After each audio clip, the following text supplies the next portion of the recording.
안녕하세요, 여러분. 과연 오늘 사연의 주인공분의 배우자님이신 장남 강강철 씨는 어떻게 부모님들에게 장남이라는 이유로 이렇게 어이없는 일을 겪어야 했을까요? 지금 시작합니다.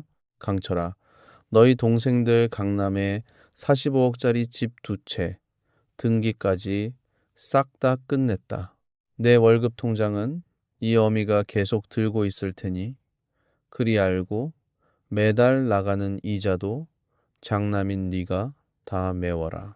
시어머니의 들뜬 목소리에 남편 강철의 손끝이 가늘게 떨렸습니다.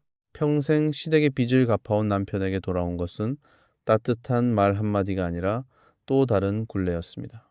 그날 밤을 뜬 눈으로 세운 남편은 다음 날 새벽 인감도장을 화장대 위에 내던지고 조용히 제주행 편도 티켓을 끊었습니다. 그런데 우리가 도망쳐온 그 낡은 슬레이트 집에서 누구도 상상하지 못한 엄청난 반전이 우리를 기다리고 있었습니다. 가난한 농부인 줄로만 알았던 제 친정아버지는 과연 누구였을까요? 도둑맞은 도장으로 남편을 나락에 빠뜨린 시댁 식구들의 최후는 어떻게 되었을까요? 오늘의 이야기 시작합니다. 이야기 시작 전에 구독을 꾹 눌러주세요. 오늘도 행복한 하루 되기를 기원합니다. 시어머니의 전화벨이 울린 그 밤을 저는 평생 잊지 못합니다. 저녁 설거지를 막 끝내고 행주에 손을 닦고 있을 때였습니다. 거실 소파에 앉아있던 남편 강철의 휴대폰이 요란하게 울렸습니다. 화면에 어머니라는 글자가 뜨자 강철은 늘 그랬듯 자세를 바로 하고 전화를 받았습니다. 저는 그 모습이 어쩐지 마음에 걸려 거실 쪽으로 천천히 걸음을 옮겼습니다. 수화기 너머로 시어머니의 들뜬 목소리가 어찌나 큰지 제 귀에까지 또렷하게 들려왔습니다. 강철아, 이 어미가 드디어 큰일을 해냈다. 너희 두 동생 강남에 집 2채, 등기까지 싹 다 끝냈어. 한 채에 무려 45억짜리야. 너 살면서 이런 집 구경이나 해봤니? 응? 강철의 손끝이 미세하게 떨리는 것을 저는 놓치지 않았습니다. 어머니, 그 큰 돈이 어디서 나서요? 우리 집에 그만한 돈이 어디 있다고요? 수화기 너머에서 시어머니가 신이 나서 떠들어댔습니다. 돈이 어디 있긴. 있는 돈 싹싹 긁어모으고 은행에서 대출 왕창 받고 세입자들 전세 보증금까지 다 합쳤지. 요즘 다들 이렇게 영끌해서 집 사는 거 너만 모르냐? 저는 그 순간 가슴 한 구석이 서늘해졌습니다. 시어머니의 말은 거기서 끝나지 않았습니다. 그러니까 이제부터 네가 형 노릇 똑바로 해야지. 네 월급 통장은 이 어미가 계속 들고 있을 테니 그리 알고 매달 나가는 이자가 수천만 원인데 그건 장남인 네가 다 메워야 하는 거다. 형이 동생들 뒷바라지하는 거 그게 세상 이치 아니냐.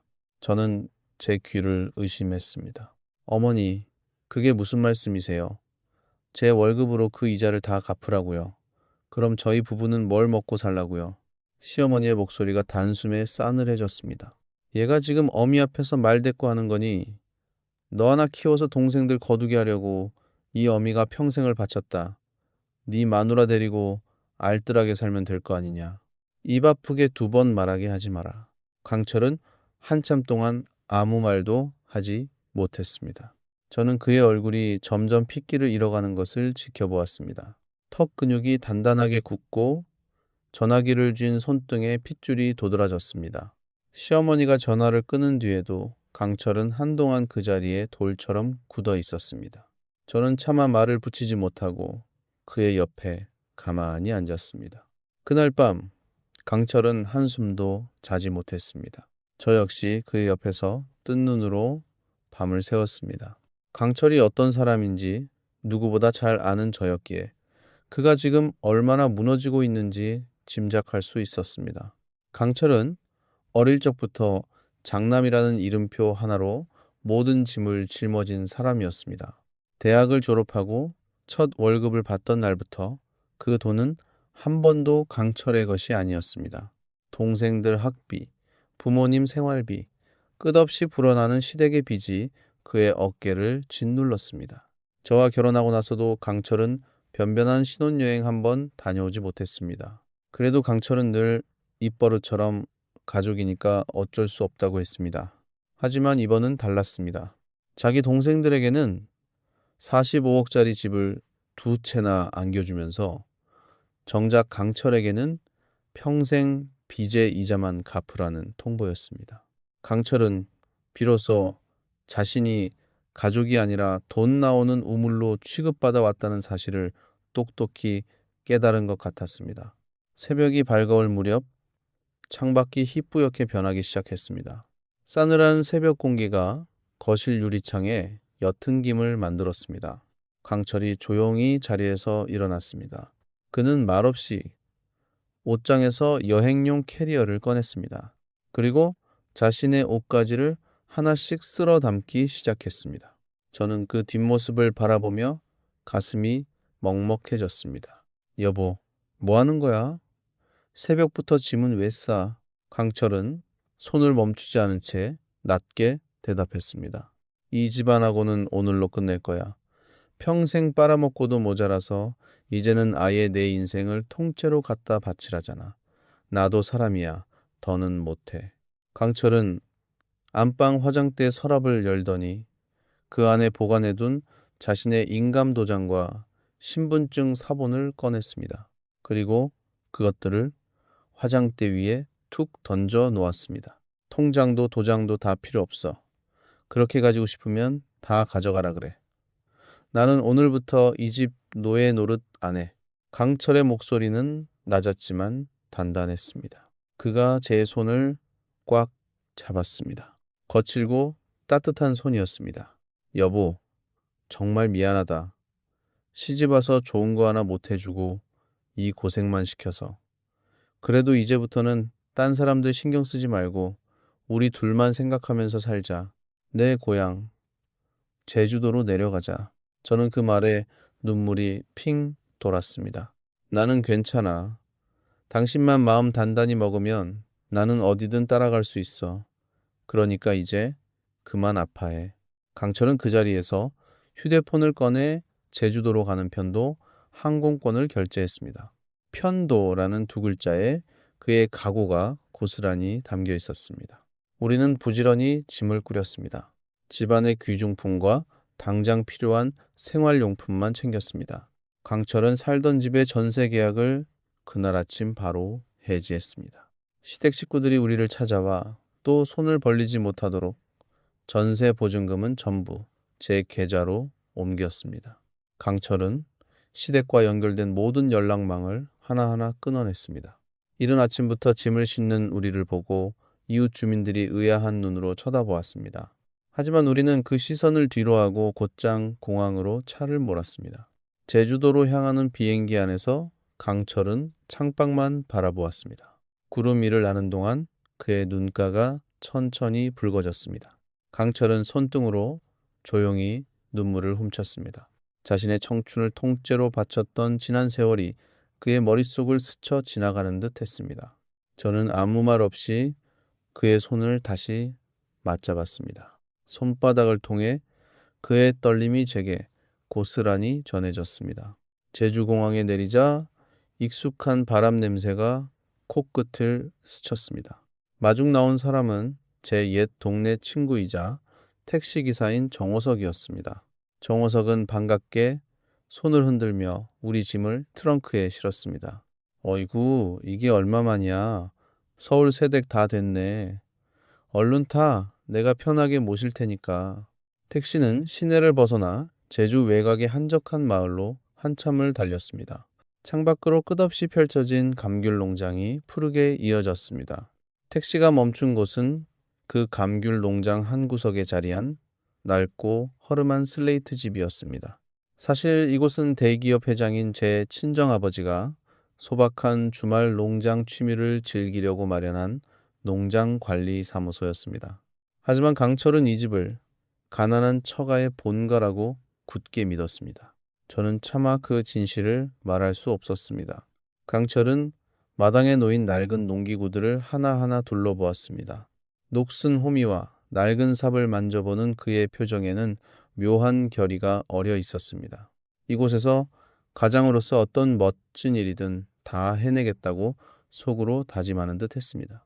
그날 저녁 낡은 작업복을 입은 친정아버지가 밭에서 돌아왔습니다. 아버지는 강철의 어깨를 툭툭 두드렸습니다. 먼 길 오느라 고생 많았네. 차린 건 없어도 밥부터 든든히 먹게. 사람은 일단 먹어야 기운을 차리는 법이야. 강철은 목이 메는지 한참 만에 겨우 입을 열었습니다. 감사합니다, 아버님. 저 여기서 무슨 일이든 다 하겠습니다. 반일이든 막일이든 가리지 않겠습니다. 아버지는 빙긋 웃으며 말없이 따뜻한 저녁밥을 차려내 주었습니다. 강철은 그 소박한 밥상 앞에서 깊이 고개를 숙였습니다. 늦은 밤, 강철은 낡은 마루에 홀로 앉아 멀리서 들려오는 제주의 파도 소리에 귀를 기울였습니다. 저는 방 안에서 그 뒷모습을 가만히 바라보았습니다. 강철의 어깨가 어느새 한결 단단해 보였습니다. 오직 처가와 이 작은 가정을 지키겠다는 강렬한 의지가 그의 등에서 느껴졌습니다. 제주에서 맞은 첫 아침은 유난히 맑고 고요했습니다. 마당에 내려앉은 이슬이 아침 햇살에 반짝였습니다. 저는 강철과 함께 마당을 쓸며 새로운 하루를 시작하려 했습니다. 그런데 그때 강철의 휴대폰이 다급하게 울렸습니다. 화면에는 직장 동료인 최 대리의 이름이 떠 있었습니다. 강철이 전화를 받자 최 대리의 숨가쁜 목소리가 흘러나왔습니다. 강철 씨, 큰일 났어요. 지금 회사 로비에 강철 씨 어머니랑 동생들이 들이닥쳐서 난리도 아니에요. 출근하는 사람들 다 보는 앞에서 장남이 부모를 버리고 도망갔다고 소리를 지르고 있다고요. 강철의 얼굴이 순식간에 굳었습니다. 뭐라고요? 회사까지 찾아갔다고요. 최 대리는 더 충격적인 말을 전했습니다. 그것뿐만이 아니에요. 사내 게시판에 어머니가 글을 올렸는데 강철 씨가 부모 돈을 떼먹고 처가로 도망쳤다고 아주 험하게 써놨어요. 그게 지금 회사 전체에 쫙 퍼졌어요. 저는 옆에서 그 통화를 들으며 손이 떨렸습니다. 시어머니가 이렇게까지 나올 줄은 몰랐습니다. 강철이 전화를 끊기도 전에 다시 회사에서 연락이 왔습니다. 이번에는 인사팀장이었습니다. 인사팀장의 목소리는 차갑고 사무적이었습니다. 강철 씨, 지금 당장 올라와서 이 사태를 정리하세요. 회사 이미지가 말이 아닙니다. 오늘 안에 복귀하지 않으면 징계위원회에 회부할 수밖에 없습니다. 강철은 한동안 휴대폰을 손에 쥔 채 마당 한가운데 서 있었습니다. 저는 그의 옆 얼굴을 바라보았습니다. 턱이 단단하게 굳어 있었고 눈빛은 깊은 곳까지 가라앉아 있었습니다. 강철은 잠시 고민하더니 천천히 입을 열었습니다. 여보, 나 회사 그만둘게. 저는 깜짝 놀라 그의 팔을 붙잡았습니다. 당신 정말 괜찮겠어? 그 회사 다니려고 얼마나 고생했는데. 강철은 제 손을 살며시 잡으며 고개를 저었습니다. 내가 회사로 올라가면 어머니는 거기서도 끝까지 물고 늘어질 거야. 그러다 보면 결국 너랑 처가까지 끌고 들어갈 거고, 그런 진흙탕 싸움에 당신을 끌어들이고 싶지 않아. 그깟짜리 미련 없어. 강철은 그 자리에서 사직서를 메일로 제출했습니다. 손가락 하나로 10년 넘게 다닌 직장을 정리하는 순간이었습니다. 저는 그 결단이 얼마나 무거운 것인지 알기에 아무 말도 하지 못했습니다. 그런데 그때 믿을 수 없는 일이 벌어졌습니다. 사직 처리가 끝나기 무섭게 강철의 휴대폰으로 한 통의 통지서가 도착했습니다. 법원에서 보낸 가압류 통지였습니다. 강철이 받아야 할 퇴직금 전액이 법원에 의해 묶였다는 내용이었습니다. 강철은 화면을 들여다보며 얼굴이 백지장처럼 하얗게 변했습니다. 이게 무슨 소리야? 내 퇴직금을 왜 묶어? 저는 떨리는 손으로 통지서 내용을 함께 읽어 내려갔습니다. 믿기 힘든 진실이 거기 적혀 있었습니다. 강철이 시댁에 10억 원을 빚졌다는 차용증이 법원에 제출된 것이었습니다. 그 차용증에는 강철의 인감도장이 선명하게 찍혀 있었습니다. 저는 그제야 모든 것을 깨달았습니다. 강철이 서울집을 떠나며 화장대 위에 던져두고 온 그 인감도장이었습니다. 시어머니가 그 도장을 주워 가짜 차용증을 완벽하게 위조한 것입니다. 강철이 빌린 적도 없는 10억 원이 졸지에 그의 빚으로 둔갑했습니다. 강철은 통지서를 쥔 손을 부르르 떨었습니다. 어머니가 어머니가 어떻게 나한테 이럴 수가 있어? 그의 목소리에는 분노보다 깊은 배신감이 묻어 있었습니다. 평생을 바쳐 모셔온 어머니가 자기 아들을 상대로 사기를 친 것입니다. 저는 강철의 등을 가만히 쓸어내렸습니다. 하지만 강철은 오래 주저앉아 있지 않았습니다. 그는 이를 악물고 자리에서 일어났습니다. 당장 먹고 살아야지. 가만히 앉아서 굶을 수는 없잖아. 다음날 아직 동도 트지 않은 어둑한 시간, 강철은 조용히 집을 나섰습니다. 저는 그가 어디로 가는지 알고 가슴이 미어졌습니다. 강철이 향한 곳은 제주도의 새벽 인력 시장이었습니다. 허름한 작업복을 입은 남자들이 삼삼오오 모여 일감을 기다리는 곳이었습니다. 강철은 그 틈에 섞여 건설 현장 일을 따냈습니다.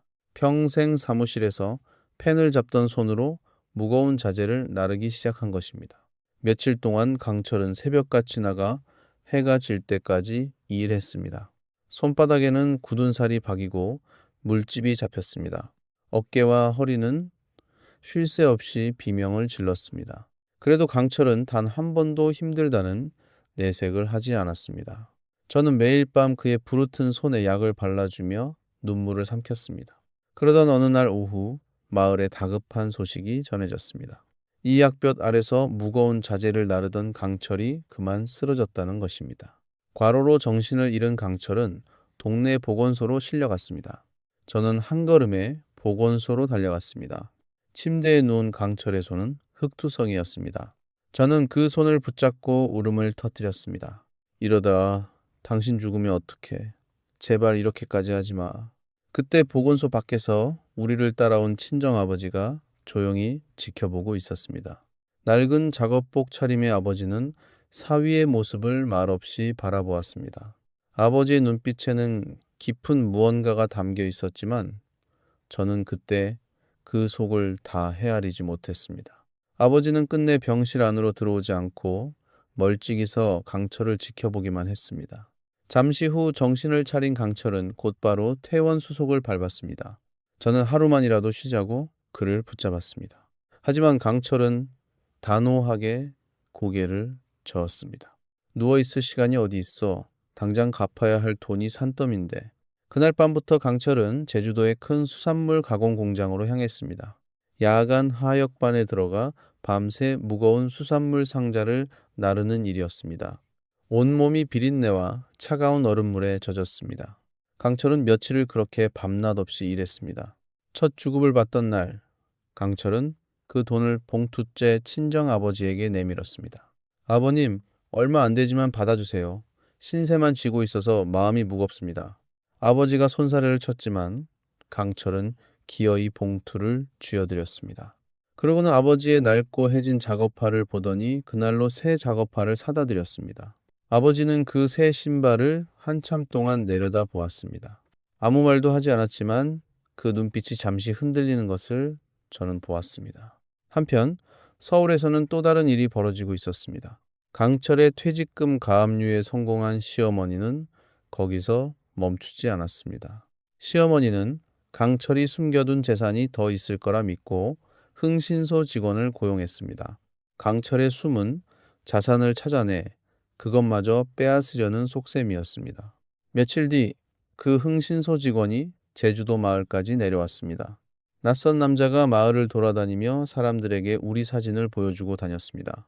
강철 부부가 어디 사는지, 돈은 얼마나 있는지 캐묻고 다녔습니다. 다행히 마을 이장이 그 낌새를 먼저 알아챘습니다. 이장은 조용히 저를 불러 귀띔해 주었습니다. 세댁, 웬 낯선 사내가 자네들 사진 들고 다니면서 이것저것 캐묻더라고. 아무래도 수상해. 조심하는 게 좋겠어. 저는 가슴이 철렁 내려앉았습니다. 강철이 알면 또 무리해서 나설 것이 뻔했습니다. 저는 남편 몰래 친정아버지를 찾아갔습니다. 그리고 흥신소 직원이 마을까지 내려온 사실을 조용히 전했습니다. 아버지, 서울에서 사람을 보낸 것 같아요. 강철이는 모르게 해주세요. 가뜩이나 몸도 성치 않은데 이 일까지 알면 견디지 못할 거예요. 아버지는 잠시 제 얼굴을 가만히 바라보았습니다. 그러고는 천천히 고개를 끄덕였습니다. 걱정 마라. 내가 알아서 할 테니 너는 강철이 몸이나 잘 챙겨라. 아버지의 목소리는 평소처럼 잔잔했습니다. 하지만 그 안에는 제가 미처 알지 못하는 단단한 무언가가 깔려 있었습니다. 저는 그때까지만 해도 그 말의 진짜 무게를 짐작하지 못했습니다. 그저 늙은 아버지가 딸을 안심시키려는 말이라고만 여겼습니다. 며칠 뒤 오후, 평화롭던 슬레이트 집 마당에 시커먼 외제차 한 대가 들이닥쳤습니다. 흙먼지를 일으키며 멈춰선 차에서 화려하게 차려입은 여자가 내렸습니다. 시아버지의 숨겨진 내연녀인 박마담이었습니다. 그 뒤로 덩치 큰 사채업자들이 험상고운 얼굴로 마당에 들어섰습니다. 저는 부엌에서 일을 하다가 그 소리를 듣고 황급히 뛰어나왔습니다. 박마담은 짙은 화장 아래로 차가운 미소를 지으며 서류 한 뭉치를 흔들었습니다. 여기가 강강철 집 맞지? 어디 한번 들어보쇼. 당신 시아버지가 내 사업에 투자하다가 진 빚이 5억이야. 그 돈 장남인 강철이가 갚아야 한다고. 저는 어이가 없어 말문이 막혔습니다. 그게 무슨 소리예요? 시아버님 빚을 왜 우리가 갚아요? 박마담은 코웃음을 치며 서류를 제 눈앞에 들이밀었습니다. 왜긴 왜야? 여기 연대보증 서류에 떡하니 도장이 찍혀 있는데 강철이가 보증을 섰으니 갚는 게 당연하지. 저는 그 서류를 보고 온몸이 얼어붙었습니다. 서류에는 강철의 인감도장이 또렷하게 찍혀 있었습니다. 신분증 사본까지 가지런히 첨부되어 있어 법적으로 완벽한 형태를 갖추고 있었습니다. 강철이 화장대 위에 던지고 온 바로 그 인감도장이었습니다. 시아버지가 내연녀와 짜고 그 도장으로 또 다른 빚을 강철에게 뒤집어 씌운 것입니다. 그때 야간 근무를 마치고 돌아오던 강철이 마당으로 들어섰습니다. 피곤에 찌든 얼굴로 들어서던 강철은 그 광경을 보고 그대로 멈춰 섰습니다. 박 마담이 든 서류와 사채업자들을 번갈아 보던 강철의 눈에 핏발이 섰습니다. 당신들 뭐야? 남의 집에서 뭐 하는 짓이야? 박 마담이 서류를 강철의 가슴팍에 들이밀었습니다. 이제 왔네 보증인 양반. 3일 안에 5억 안 갚으면 어떻게 되는지 알지? 강철은 서류에 찍힌 자기 도장을 보더니 분노로 온몸을 떨었습니다. 이건 내가 찍은 게 아니야. 도둑 맞은 도장으로 위조한 가짜라고. 사채업자 한 명이 강철의 멱살을 잡으려 들었습니다. 강철은 저와 친정아버지를 보호하려고 그 앞을 막아섰습니다. 순식간에 마당에서 몸싸움이 벌어졌습니다. 덩치 큰 사내들이 강철을 밀쳤고 강철도 물러서지 않고 맞섰습니다. 그 와중에 말리려던 친정아버지가 그만 거칠게 떠밀려 넘어졌습니다. 아버지의 팔꿈치가 마당 바닥에 긁혀 피가 배어 나왔습니다. 저는 비명을 지르며 아버지에게 달려갔습니다. 강철은 즉시 휴대폰을 꺼내 경찰에 신고했습니다. 잠시 후 순찰차가 사이렌을 울리며 마당으로 들어왔습니다. 저는 이제 경찰이 왔으니 끝났다고 생각하며 가슴을 쓸어내렸습니다. 하지만 진실은 따로 있었습니다. 경찰은 박 마담이 내민 연대보증 서류를 꼼꼼히 살펴보았습니다. 서류는 너무나 완벽했습니다. 도장도, 신분증 사본도, 형식도 모두 흠잡을 데가 없었습니다. 경찰관은 난처한 표정으로 고개를 저었습니다. 이건 가족 간의 돈 문제로 보입니다. 민사상 채무관계라서 저희 경찰이 함부로 끼어들 수가 없어요. 억울하시면 법원에 가서 판결을 받으셔야 합니다. 강철은 다급하게 매달렸습니다. 이 도장은 도둑 맞은 겁니다. 저는 보증을 선 적이 없어요. 제발 좀 도와주세요. 하지만 경찰은 서류가 워낙 완벽하다며 물리력을 쓸 수 없다는 말만 남기고 철수했습니다.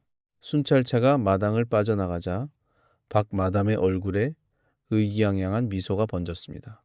그 모습을 보며 저는 온몸의 힘이 빠져나가는 것 같았습니다. 박 마담은 강철 앞으로 바짝 다가서며 협박을 퍼부었습니다. 봤지? 경찰도 못 건드린다잖아. 3일 안에 5억 안 가져오면 그땐 네 몸뚱이라도 팔아야 할 거야. 장기를 적출해서라도 받아낼 테니까 그리 알아. 박 마담은 그 말을 남기고 사채업자들을 거느린 채 유유히 마당을 빠져나갔습니다. 시커먼 외제차가 흙먼지를 일으키며 사라졌습니다.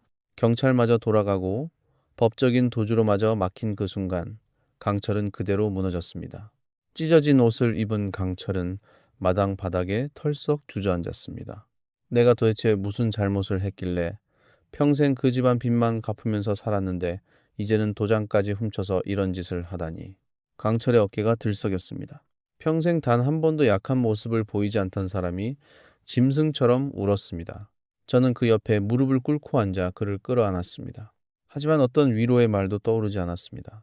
그 사이 팔꿈치에 상처를 입은 친정아버지가 조용히 방 안으로 들어갔습니다. 아버지는 닫힌 방문 안에서 낡은 폴더폰을 꺼내 들었습니다. 그리고 어딘가로 전화를 걸어 짧고 단호한 목소리로 무언가를 지시했습니다. 저는 그때 마당에서 강철을 달래느라 아버지의 통화를 듣지 못했습니다. 다만 방에서 나오는 아버지의 표정이 평소와 사뭇 달랐다는 것만 어렴풋이 느꼈습니다. 낡은 작업복을 입은 늙은 농부의 얼굴에 한 번도 본 적 없는 서늘한 기운이 스쳐 지나갔습니다. 다음 날부터 시댁의 압박은 더욱 거세졌습니다. 빚쟁이들이 보낸 공식 독촉장이 제주도 집으로 날아들었습니다. 설상가상으로 강철이 수산물 가공 공장에서 받던 급여 통장마저 추가로 묶였습니다. 이제는 당장 쌀 한 톨 살 돈도 마음대로 쓸 수 없는 처지가 되었습니다. 강철은 마지막 희망을 붙잡으려 했습니다. 과거 서울 건설사 시절 강철이 크게 도와주었던 하청업체 사람들이 있었습니다. 강철 덕분에 위기를 넘긴 지인들이었습니다. 강철은 그들에게 한 명씩 전화를 걸어 사정을 설명하고 돈을 빌리려 했습니다. 여보세요, 김 사장님. 저 강철입니다. 제가 지금 사정이 좀 급해서요. 잠깐이라도 돈을 좀 융통할 수 있을까 해서. 하지만 돌아오는 것은 차가운 대답뿐이었습니다. 어떤 이는 바쁘다며 서둘러 전화를 끊었고 어떤 이는 아예 받지도 않았습니다. 강철이 잘 나갈 때 그렇게 굽실대던 사람들이 하나같이 등을 돌렸습니다. 강철은 휴대폰을 내려놓고 한참 동안 허공을 바라보았습니다. 세상 인심이 이렇게 차갑다는 사실을 그는 뼈저리게 느끼는 듯 했습니다. 그리고 방 마담이 예고한 3일째 되는 날 밤이 찾아왔습니다.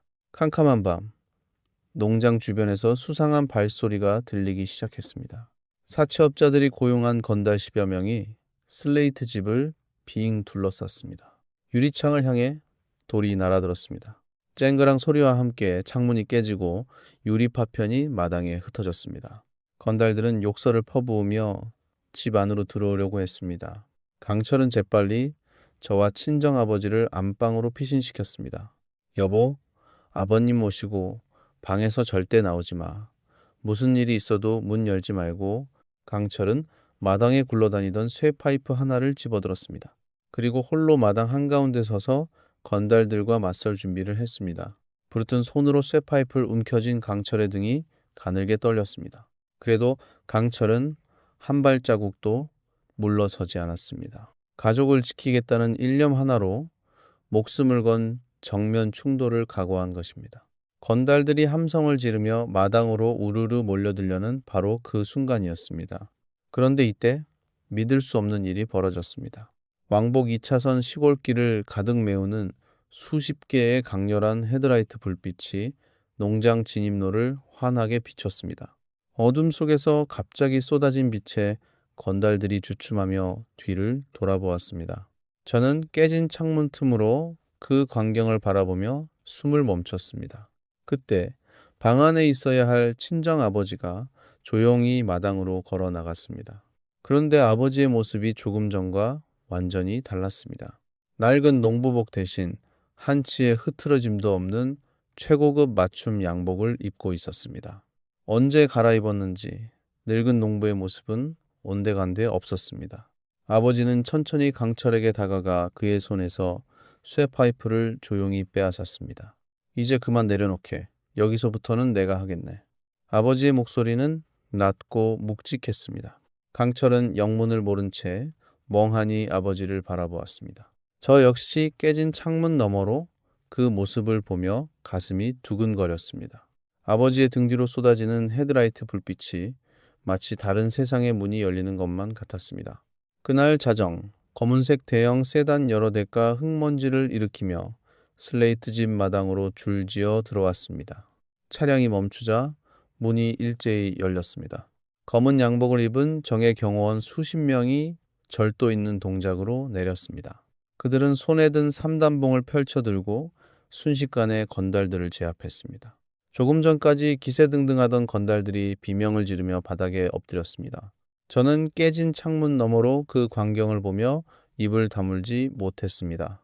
가장 앞에 선 세단에서 한 중년 남자가 내렸습니다. 태성그룹 수행비서실장인 윤 이사였습니다. 윤 이사는 곧장 친정아버지에게 다가가 90도로 깎듯이 허리를 숙였습니다. 회장님 늦어서 죄송합니다. 지금 즉시 정리하겠습니다. 회장님이라는 그 한마디가 마당의 공기를 갈랐습니다. 강철은 그 말을 듣고 그 자리에 얼어붙었습니다. 경호원들은 건달들을 주거침입과 특수협박 현행범으로 결박했습니다. 그리고 곧바로 관할 경찰서 광역수사대에 직접 인계했습니다. 박 마담이 그토록 자랑하던 완벽한 서류도 이 거대한 힘 앞에서는 종이 조각에 불과했습니다. 어리둥절한 강철과 저를 태운 최고급 리무진 밴이 천천히 농장을 빠져나갔습니다. 차는 어둠 속 해안도로를 한참 달렸습니다. 이윽고 제주도 해안가 절벽 위에 자리한 거대한 성체 같은 대저택의 철문 앞에 멈췄습니다. 육중한 철문이 소리 없이 열리자 그 안으로 끝없이 펼쳐진 정원과 웅장한 건물이 모습을 드러냈습니다. 강철은 창밖을 바라보며 아무 말도 하지 못했습니다. 대저택 안으로 들어선 우리는 화려한 집무실로 안내받았습니다. 낡은 작업복을 벗고 기품 있는 정장을 갖춰 입은 친정 아버지가 우리를 맞았습니다. 아버지는 깊은 가죽 의자에 앉아 천천히 입을 열었습니다. 강철이, 그동안 자네를 속여서 미안하네. 나는 태성그룹 회장일세. 재계에서 10손가락 안에 드는 그 태성그룹 말이야. 강철은 충격으로 휘청거렸습니다. 아버님이 태성그룹 회장님이시라고요. 그럼 그 슬레이트 집은? 아버지는 잔잔하게 미소 지었습니다. 그건 내가 농사 취미를 즐기려고 만든 작은 관리사무소였네. 자네가 진짜 어떤 사람인지, 밑바닥에서도 가족을 지킬 줄 아는 사람인지 두 눈으로 확인하고 싶었어. 그래서 일부러 늙은 농부 행세를 했던 거야. 저는 그제야 강철에게 그동안 숨겨온 진실을 털어놓았습니다. 여보, 미안해. 나는 사실 태성그룹 회장의 외동딸이야. 당신이 내 배경이 아니라 내 사람됨만 보고 결혼해 주길 바라서 끝까지 숨겼어. 정말 미안해. 강철은 한참 동안 저를 바라보았습니다. 그의 눈에서 굵은 눈물이 흘러내렸습니다. 하지만 그 눈물은 배신감이 아니라 안도와 벅참이 뒤섞인 눈물이었습니다. 아버지는 곧바로 윤 이사에게 지시를 내렸습니다. 그날 밤 즉시 태성그룹 전담, 대형 로펌의 변호사 10여 명이 대저택 회의실로 모여들었습니다. 변호사들은 박 마담의 연대보증 서류와 시어머니의 가짜 차용증을 정밀하게 분석했습니다. 필적을 감정하고 도장이 도용된 시점에 강철의 행적을 하나하나 맞춰 나갔습니다. 강철이 그 도장을 화장대에 두고 떠난 날짜와 서류가 작성된 날짜가 어긋난다는 결정적 증거가 드러났습니다. 변호인단은 그 서류들이 전부 무효임을 입증하는 내용 증명을 발송했습니다. 동시에 박 마담과 시아버지 그리고 시어머니를 사문서위조와 특수공갈 혐의로 형사 고소했습니다. 이들이 숨겨둔 모든 차명 계좌와 은닉 재산을 가압류하는 대규모 역공이 시작되었습니다. 하룻밤 사이에 가해자와 피해자의 위치가 완전히 뒤바뀐 것입니다. 강철을 자아매던 모든 법적, 경제적 위기가 거짓말처럼 풀려나갔습니다. 며칠 뒤 모든 위기에서 벗어난 강철에게 장인어른이 새로운 제안을 했습니다. 강철이, 이제 자네 능력을 제대로 펼쳐볼 때가 됐네. 우리 그룹이 제주에서 추진하는 복합 리조트 건설, 그 현장을 자네가 총괄해주게. 현장 소장직을 맡기겠네. 강철은 잠시 망설였지만 이내 깊이 고개를 숙였습니다. 믿어주셔서 감사합니다, 아버님. 제가 가진 모든 걸 쏟아붓겠습니다. 강철은 곧바로 제주 태성복합 리조트 건설 현장에 부임했습니다. 그런데 그 현장에서 강철은 뜻밖의 인연을 다시 만났습니다. 과거 서울 건설사 시절 강철이 파산 위기에서 구해주었던 협력업체의 김 대표였습니다. 김 대표는 강철을 보자마자 두 손을 덥석 잡았습니다. 강철 소장님, 이게 무슨 인연입니까? 그때 소장님이 아니었으면 우리 회사는 진작에 문 닫았습니다. 그 은혜 제가 잊은 적이 없습니다. 김 대표는 자기 회사가 가진 독점 기술과 숙련된 인력을 원가로 전폭 지원했습니다. 다른 업체들이 손살에 치던 어려운 공정을 김 대표의 도움으로 하나씩 뚫어나갔습니다. 강철은 현장 근로자들과 같은 숙소에서 먹고 자며 함께 일했습니다. 노사 갈등이 생기면 직접 나서서 양쪽의 이야기를 듣고 중재했습니다. 부실공사가 우려되는 구역은 비용이 더 들더라도 과감하게 전면 재시공을 결정했습니다. 당장 돈 몇 푼 아끼자고 사람 목숨 걸린 건물을 대충 지을 수는 없습니다. 다시 합니다. 근로자들은 그런 강철을 진심으로 따랐습니다. 제가 대저택에서 후계자의 아내로서 재무와 경영 수업을 받는 동안 강철은 현장에서 묵묵히 자기 역할을 해냈습니다. 강철의 철저한 관리 덕분에 리조트 건설 공정률은 하루가 다르게 치솟았습니다. 결국 강철은 예정된 공사 기간을 무려 3개월이나 앞당겨 리조트를 완공해냈습니다. 까다롭기로 소문난 그룹 이사회마저 강철의 성과 앞에서는 만장일치로 찬사를 보냈습니다. 처음에는 사위라고 곱지 않게 보던 임원들도 강철의 실력을 인정할 수밖에 없었습니다. 강철은 완공된 리조트 앞에 서서 최고급 안전모를 천천히 벗었습니다. 잃어버렸던 명예와 가장으로서의 자신감이 그의 얼굴에 가득했습니다. 강철은 멀리 푸른 제주 바다를 바라보며 늠름하게 미소 지었습니다. 저는 그 모습을 바라보며 가슴이 벅차올랐습니다. 밑바닥에서 새벽 인력 시장을 전전하던 남자가 이제 거대한 그룹의 핵심 사업을 성공시킨 주역이 되었습니다. 그동안 흘린 땀과 눈물이 헛되지 않았다는 사실에 저는 조용히 눈시울을 붉혔습니다. 강철이 멀리서 저를 발견하고는 손을 들어 흔들었습니다. 저도 마주 손을 흔들었습니다. 그 사이로 따뜻한 제주의 봄바람이 불어왔습니다.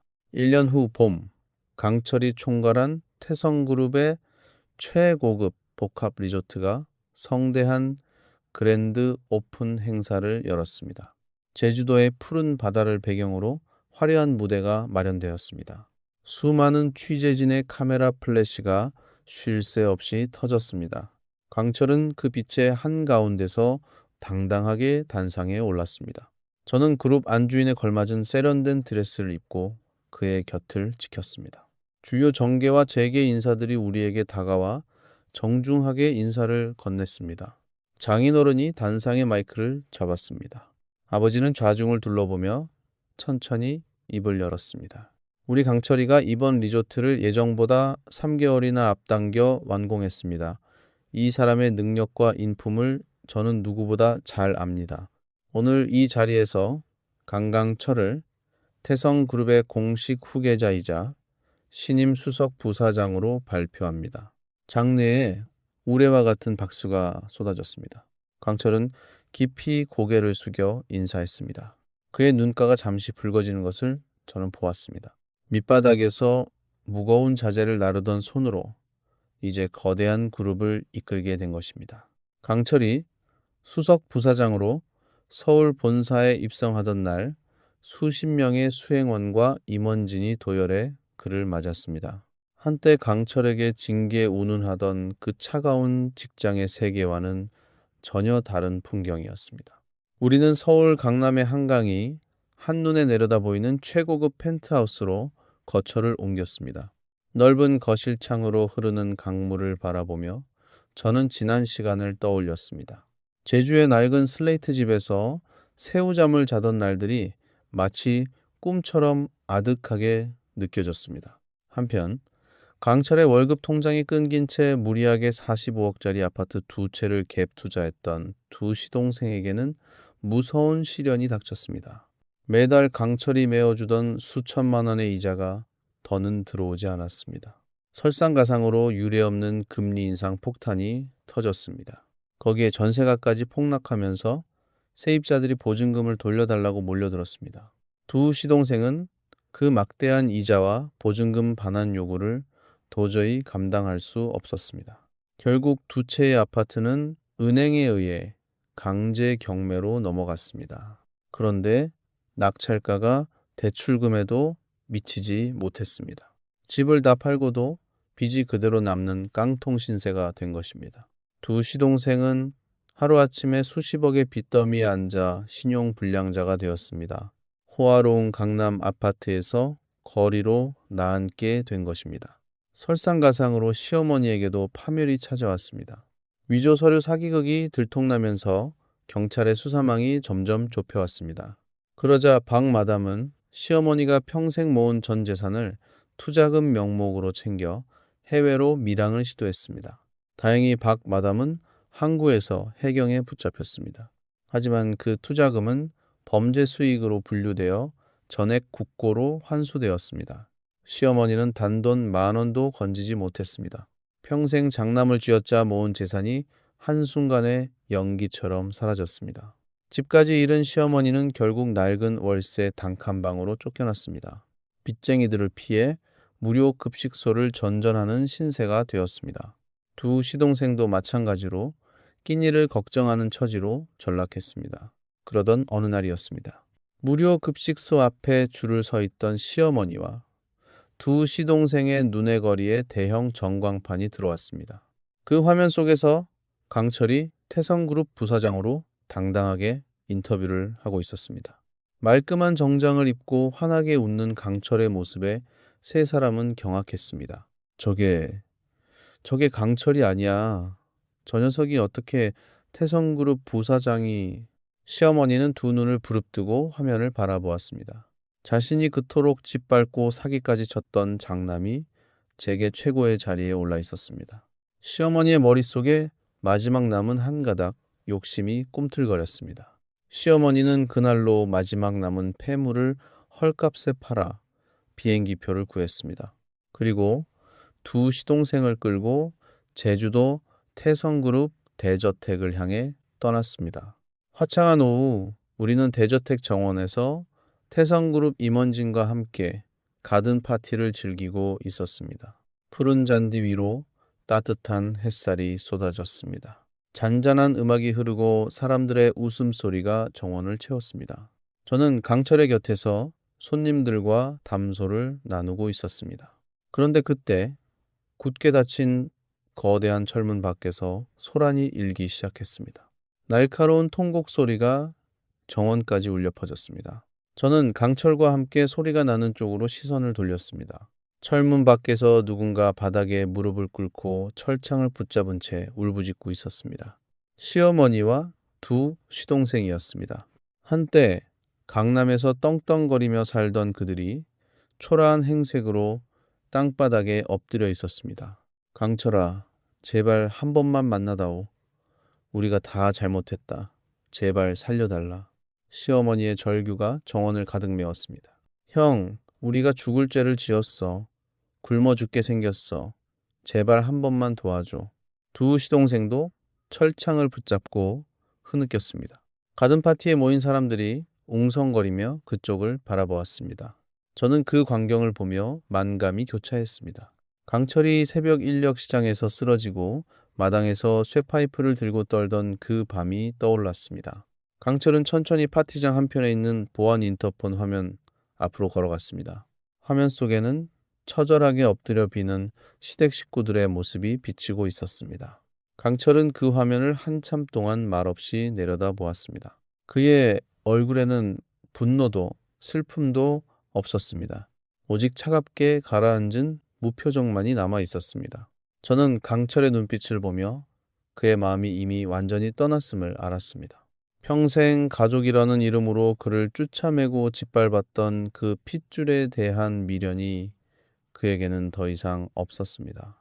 강철은 무전기를 들어 경호팀장에게 단호한 목소리로 지시를 내렸습니다. 저 사람들 정중하게 모셔서 내보내. 다시는 이 근처에 발도 들이지 못하게 하고. 경호팀장이 짧게 대답한 뒤 곧장 움직였습니다. 잠시 후 철문 밖의 통곡 소리가 점점 멀어졌습니다. 강철은 인터폰 화면을 끄고 다시 파티장으로 발걸음을 돌렸습니다. 그러고는 아무 일도 없었다는 듯 손님들에게 환하게 미소 지었습니다. 저는 그런 강철의 곁으로 다가가 그의 손을 살며시 잡았습니다. 강철도 제 손을 마주 잡으며 작게 속삭였습니다. 이제 정말 다 끝났어. 우리 식구만 생각하면서 살자. 저는 고개를 끄덕였습니다. 정원에 다시 잔잔한 음악이 흐르고 사람들의 웃음소리가 채워졌습니다. 따뜻한 봄 햇살이 우리 부부를 부드럽게 감쌌습니다. 멀리 보이는 제주의 바다가 햇빛을 받아 눈부시게 반짝였습니다. 저는 그 평화로운 풍경 속에서 강철과 나란히 서서 깊은 숨을 들이쉬었습니다. 시댁 식구들이 쫓겨난 그날 저녁, 경호원들은 시어머니와 두 시동생을 제주의 한적한 수산물 위판장 뒷골목에 내려놓았습니다. 비린내가 진동하는 어두운 골목이었습니다. 세 사람은 그 차가운 바닥에 주저앉아 한동안 멍하니 서로를 바라보았습니다.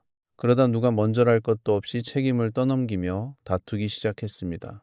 네가 그때 그 비싼 집을 사겠다고 욕심만 부리지 않았어도 이 지경이 안 됐어.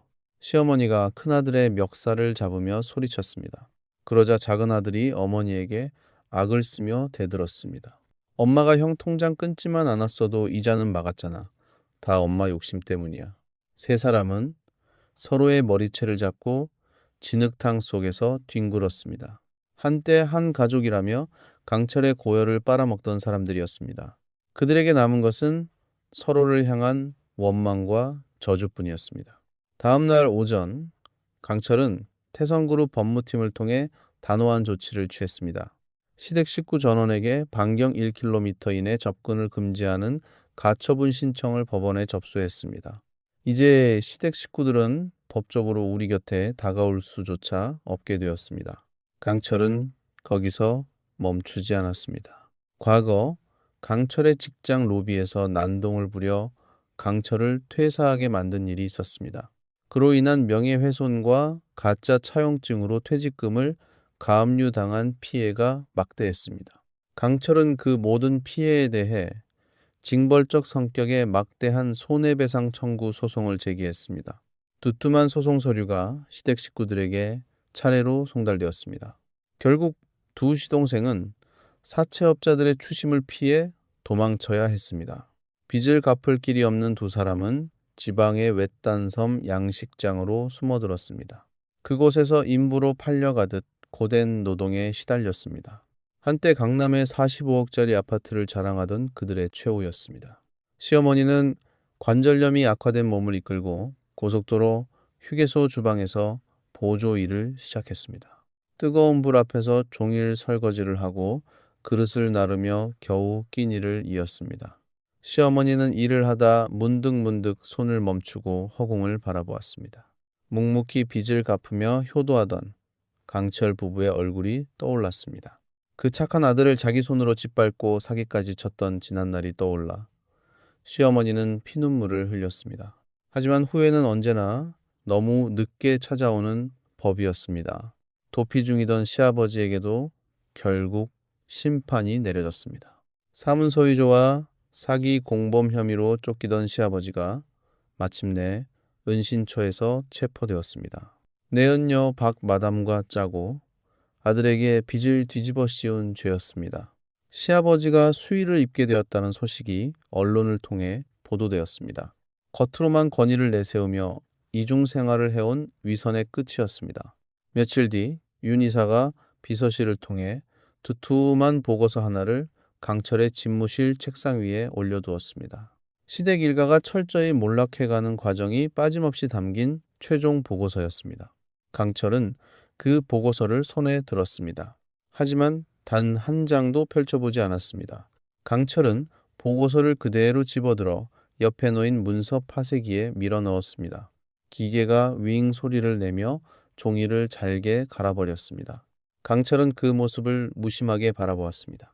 평생 자신을 쭈짜매던 끔찍한 핏줄의 굴레를 그 순간 영원히 갈아 없애버린 것입니다. 강철의 표정에는 미련도 후련함도 없는 깊은 평온만이 깃들어 있었습니다. 회사의 실권을 잡은 강철은 자신이 겪은 아픔을 잊지 않았습니다. 강철은 하청업체에 결제 대금을 미리 지급하는 선지급 제도를 새로 도입했습니다. 과거 자신이 도움을 청했을 때 등을 돌렸던 그 차가운 세상을 직접 바꾸려는 것이었습니다. 직원 복지도 대폭 강화했습니다. 임직원들은 그런 강철을 진심으로 존경하며 따랐습니다. 강철은 어느새 누구에게나 인정받는 참된 경영인으로 우뚝 섰습니다. 저와 강철은 우리가 받은 행운을 세상에 나누기로 했습니다. 우리는 100억 원의 개인 사재를 출연해 태성 청년복지재단을 공식 출범시켰습니다. 재단은 억울하게 가족의 빚을 떠안은 청년들을 도왔습니다. 법을 몰라 고통받는 청년들에게 대형 로펌의 무료 법률 지원을 제공했습니다. 스스로 일어설 수 있도록 자립지원금도 지원했습니다. 강철이 겪었던 그 막막한 절망을 다른 청년들은 겪지 않기를 바라는 마음이었습니다. 그리고 우리 부부의 결혼 기념일이 돌아왔습니다. 우리는 그날 화려한 호텔이 아닌 한 곳을 찾아갔습니다.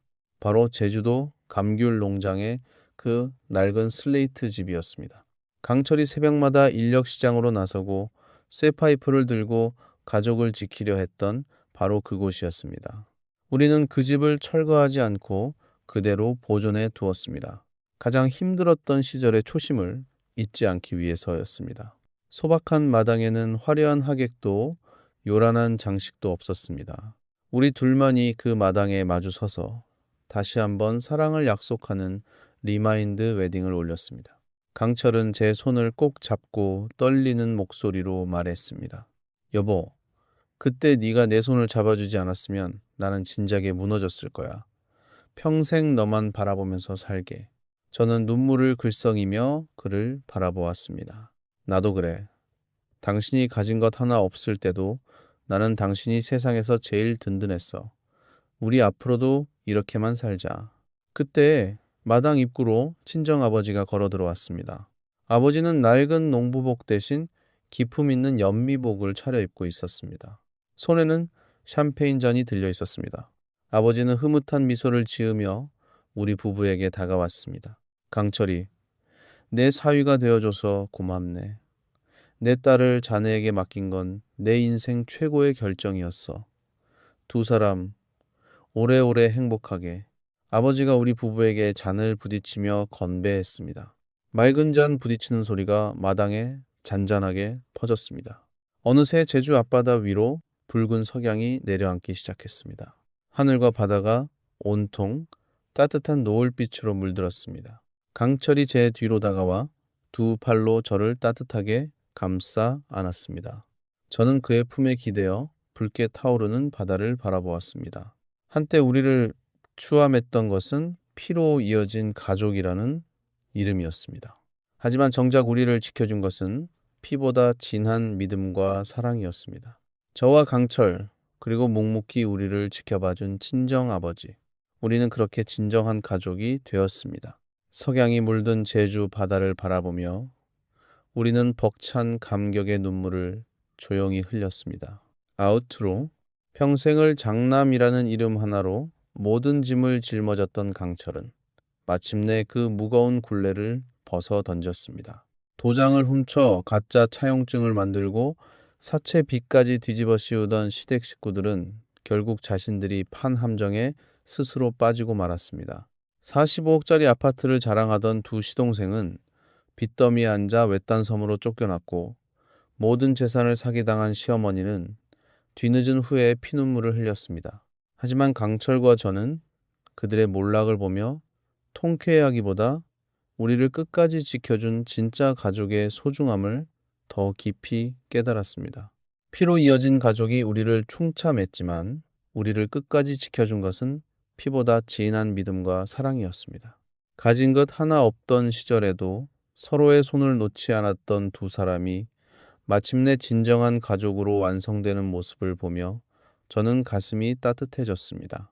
세상의 모든 강철 같은 분들이 부디 자신의 희생을 알아주는 사람을 만나 끝내는 행복해지기를 진심으로 바랍니다. 이야기를 끝까지 들어주신 분이 계시다면 잘 들었다고 댓글 하나만 남겨주세요. 감사합니다.